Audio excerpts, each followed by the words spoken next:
Not everything is as it seems. This phrase is applicable to just about anything. However, I wanted to apply this specifically to the subject of psychoactive drugs. I understand. There's a lot of trepidation surrounding this subject. However, it's very naive to believe that the only understanding of psychedelics is that they are dangerous and addictive. This simply isn't true. First of all, anything is dangerous if used irresponsibly, but psychedelics have actually been known to aid in the treatment of depression, anxiety, and post-traumatic stress disorder and do not exhibit any addictive quality. So today I wanted to inform you about psychedelics in hopes to sway your opinion, but in order to do that, I need to tell you what these drugs are, where they come from, and their future. So let's get into it. What are psychedelics? The Alcohol and Drug Foundation, also known as the ADF, characterizes psychedelics as a class of psychoactive substance that changes perception in mood and cognitive process. The reason behind this is because they reduce activity in our brain's default mode network, also known as our ego. Therefore, the ego is shifted from the foreground to the background.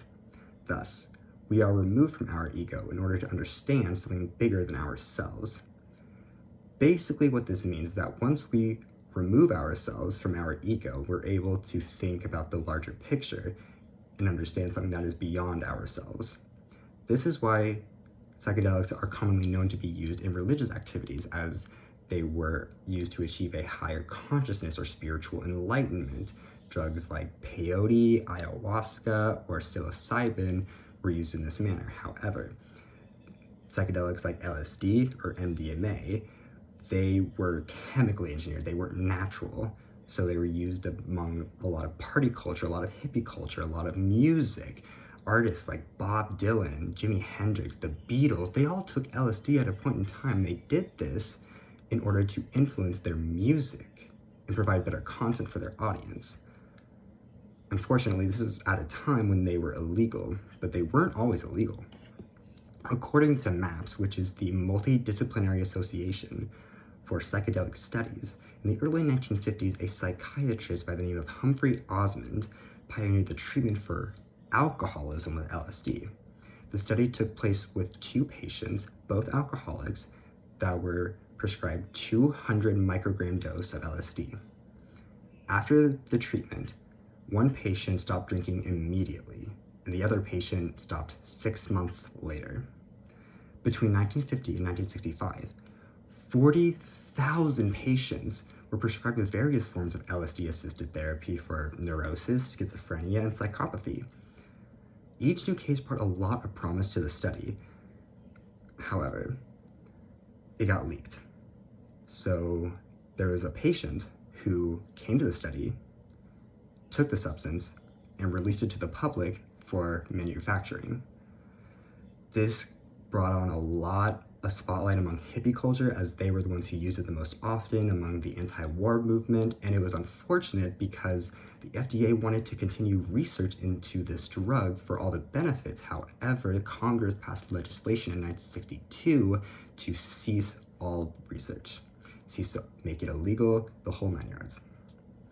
So, since the study no longer had funding or the government's support, they had to shut down, and it no longer was a therapeutic substance, it was a drug. It was an illegal drug.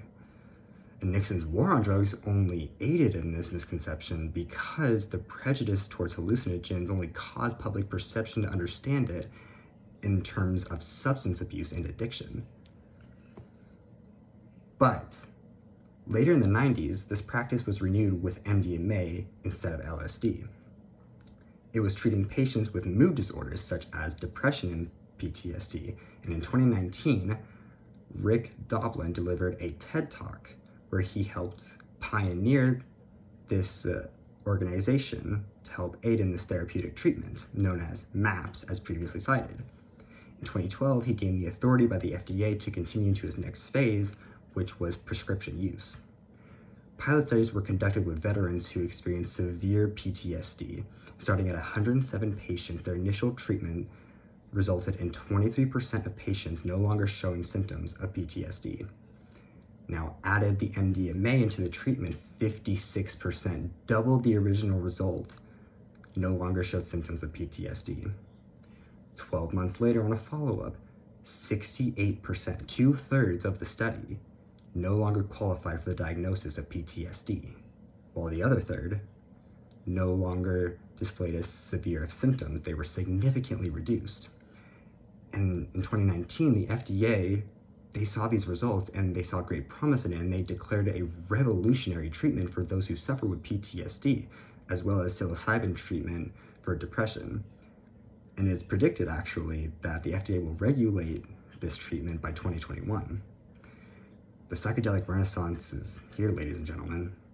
They have proven to be an effective treatment for multiple mental disorders and an influential source in our culture. These drugs are still illegal to this day and should only be taken in a professional environment with a responsible supervisor. However, they should not be criminalized or demonized by a culture that doesn't understand them.